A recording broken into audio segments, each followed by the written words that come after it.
Sir Michael Caine has been pictured embracing his new role as a war veteran as he worked on his latest movie in Camber Sands. Caine, 89, was spotted preparing for scenes on the East Sussex beach for The Great Escaper.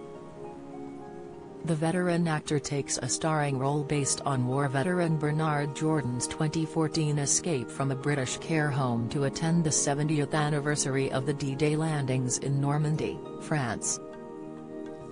Caine will be reunited with actress Glenda Jackson, 86, as Jordan's wife Irene, 47 years after they famously starred in director Joseph Losey's The Romantic Englishwoman.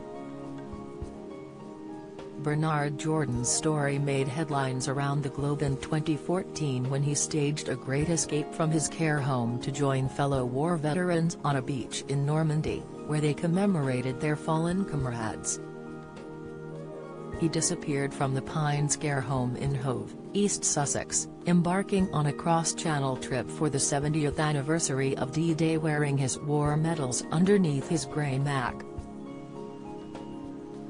Jordan's disappearance in June 2014 sparked a police search, and his whereabouts was only uncovered when a younger veteran from Brighton phoned later that night to say he had met the veteran on a coach on the way to France, and that they were safe and well in a hotel in Ouistreham.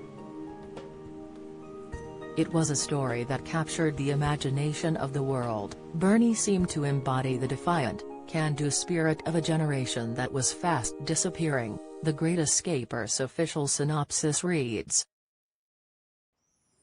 But of course, it wasn't the whole story. It was the story we all tell ourselves to make war and old age bearable. The bittersweet script explores the reality with wit and a very big heart.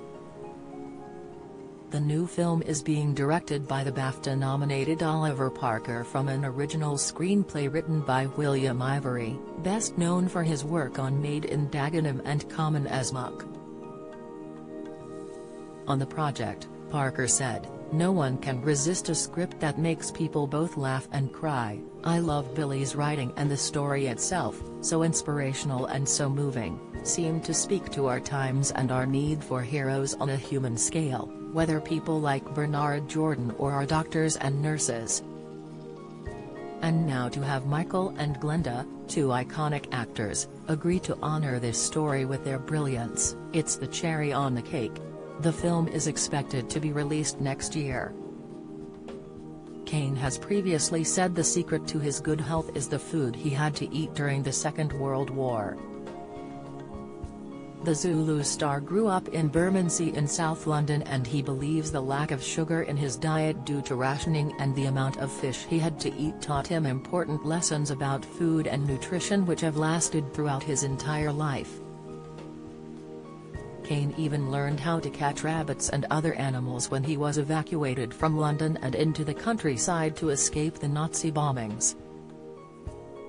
Speaking in November, he said, "I was born in Bermondsey, which is South London, but I'm a Cockney because I was born in a part of Bermondsey which is opposite Bow Bells, and if you're born within the sound of Bow Bells you're a Cockney. My memory of food is this. My father was a Billingsgate fish market porter, and he was a big gambler, so he never bought steak because it was too dear, but he used to nick a lot of fish.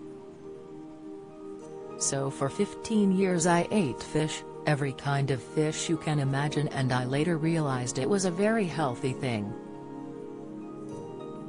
Another accidental healthy thing for me was the Second World War. You couldn't get any sugar, you couldn't get any of those drinks you have now with all this sugar in it. Then I was evacuated to the country away from the smog, which in Bermondsey then was terrible because everyone had coal fires. I lived on a farm for 6 years. The food was wonderful. Some of the food I caught myself because I could outrun a rabbit. I used to catch a rabbit with a stick and give it to my mother to cook for dinner.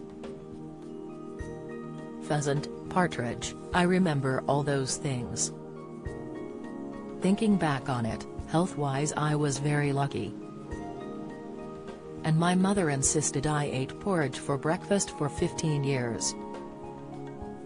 We also had fresh vegetables because we lived on a farm, so we would go and nick a cabbage.